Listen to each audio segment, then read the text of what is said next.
નમસ્કાર દર્શક મિત્રો, એડી ન્યૂઝમાં હું છું આપની સાથે આરડી વાઘેલા। જોઈએ આજના મહત્વના સમાચાર। અંકલેશ્વરના કોસંબણી ગામની સિદ્ધિવિનાયક સોસાયટીમાં વરસાદ સાથે નાળાનું પાણી ફરી વળતા પૂર જેવા દ્રશ્યો।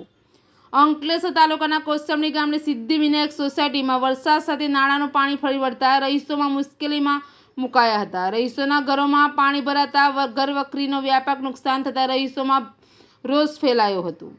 અંકલેશ્વરમાં ગતરોજ વરસાદ ખાબકતાના પગલે જળબંબાકારની પરિસ્થિતિનું નિર્માણ થયું હતું। અંકલેશ્વરના કોસંબણી ગામ નજીક આવેલ સિદ્ધિવિનાયક સોસાયટીમાં વરસાદના પગલે પાણી ભરાઈ ગયા હતા। વરસાદી પાણી રહીશોમાં ઘરમાં ફરી વળતા જેમાં ઘરવખરી ડૂબી જતા જનજીવન મોટા પાયે પ્રભાવિત થયું હતું। આ તરફ સોસાયટીના મુખ્ય માર્ગ પર ઘૂંટણસમાં પાણી ભરાઈ જતા લોકોને અવરજવર કરવા મુશ્કેલ પડી રહી હતી। આ અંગે રહીશોના જણાવ્યા અનુસાર સોસાયટી નજીક જ નાળું આવેલું છે। આ નાળાના થોડો પણ વરસાદ પડે એટલે પાણી ઉભરાય અને સોસાયટીમાં ફરી વળે છે। આ સાથે જ ગટરનું દૂષિત પાણી પણ વરસાદી પાણી સાથે મિક્સ થાય છે। સોસાયટીમાં પાણીના નિકાલની કોઈ વ્યવસ્થા ન હોવાના કારણે છેલ્લા ઘણા વર્ષોથી આ સમસ્યાનું નિર્માણ થાય છે। ત્યારે પાણીના નિકાલની યોગ્ય વ્યવસ્થા કરવામાં આવે તેવી સ્થાનિકોની માંગ છે। એડી ન્યૂઝ સાથે રિપોર્ટર જયેશ પ્રજાપતિ, અંકલેશ્वर।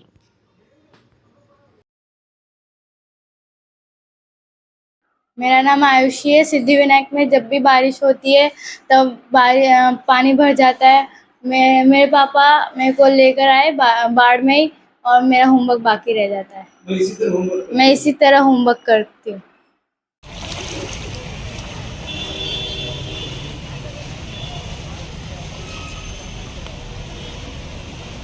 आओ आओ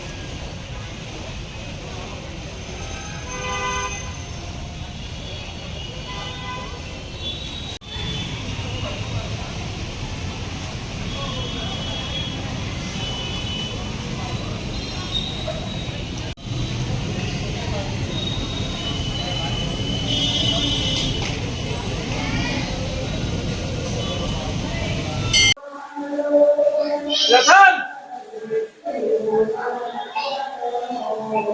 एक मिनट પેલા ને એવું લાગે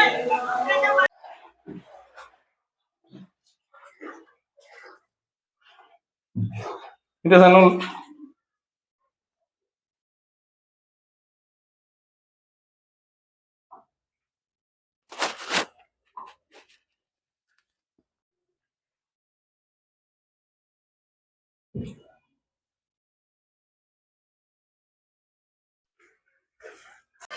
मेरा नाम उपेंद्र यादव है। इधर 22 साल से रहता हूँ। इधर हर साल पानी का तकलीफ होता है, पानी में भरता सब लोग का नुकसान होता है। यहाँ पर अक्सर यही हाल है। क्या दिक्कत होती है यहाँ पर? हर बार पानी भराता है, आना जाना सबका प्रॉब्लम। आते हैं, देख के चले जाते हैं, कुछ नहीं। आगे नाला जाम है पटेल पार्क के गेट पर, उसका कोई सुनवाई नहीं होता है।